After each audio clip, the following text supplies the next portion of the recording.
Hello guys, welcome back to Kahaniyan Hindi 2.0 channel. आज मैं आपके लिए कहानी लेकर आया हूँ जिसका नाम है लोहा खा गया गुण। तो यदि आप हमारे चैनल पर नए हैं तो हमारे चैनल को सब्सक्राइब और हमारी कहानी के लिए एक लाइक करना मत भूलें। तो चलिए हम अपनी कहानी की ओर चलते हैं।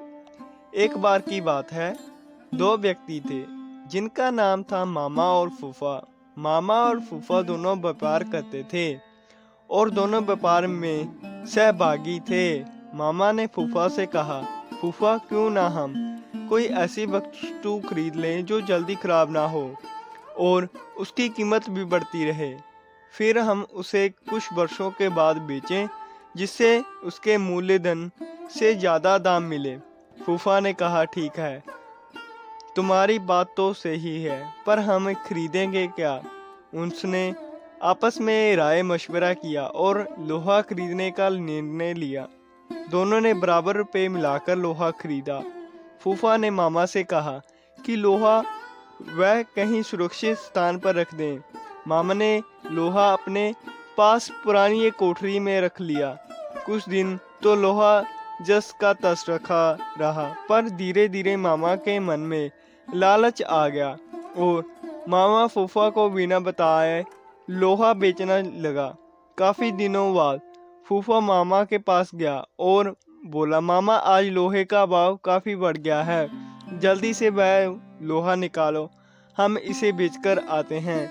इस पर मामा बोला, फूफा लोहा तो अब कबाड़ घर में ही नहीं है, क्यों कि लोहे को तो गुण खा गए हैं।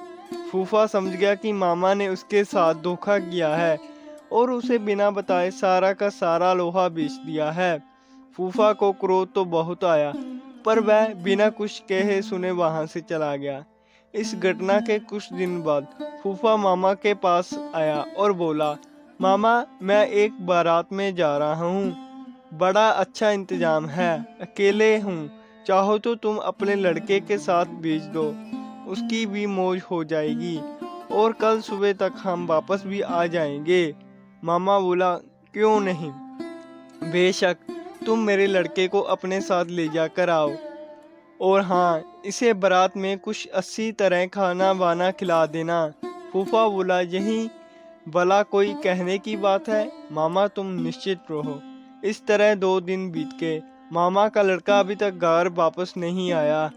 मामा को बहुत चिंता हो गई कि अभी तक उसका लड़का घर वापस क्यों नहीं आया। वह अपने लड़के के बारे में जानने के लिए फूफा के पास गया और बोला, फूफा मेरा लड़का कहाँ है, वह अभी तक घर वापस क्यों नहीं आया? फूफा ने कहा, क्या बताऊं मामा, रास्ते में एक चील तुम्हारे लड़के को उड़ाकर ले गई। मामा बोला, ये कैसे हो सकता है? बोला, चील 12 साल के लड़के को उठाकर ले जा सकती है? सीधी तरह मेरा लड़का मुझे वापस करो, नहीं तो मैं राजबीर के पास जाऊंगा। फूफा बोला, ठीक है मामा, चलो राजा जी के पास चलो, अब वही न्याय करेंगे। मामा वहां के राजा भीम के सामने पेश हुआ।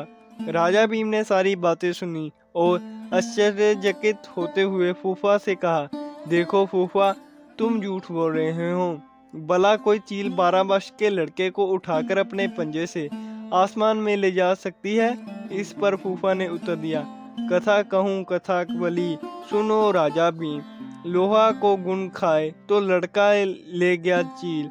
इस पर राजा भीम से सब समझ गए और उन्होंने मामा को आज्ञा दी कि वह फूफा को लोहा वापस कर दे और फूफा को कहा कि उसका लड़का मामा को वापस कर दे। तो आज की ये थी हमारी कहानी लोहा खा गया गुण।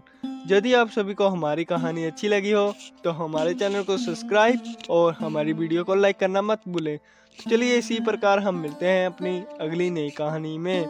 सो आप सभी का हमारी इस कहानी के साथ बने रहने के लिए धन्यवाद।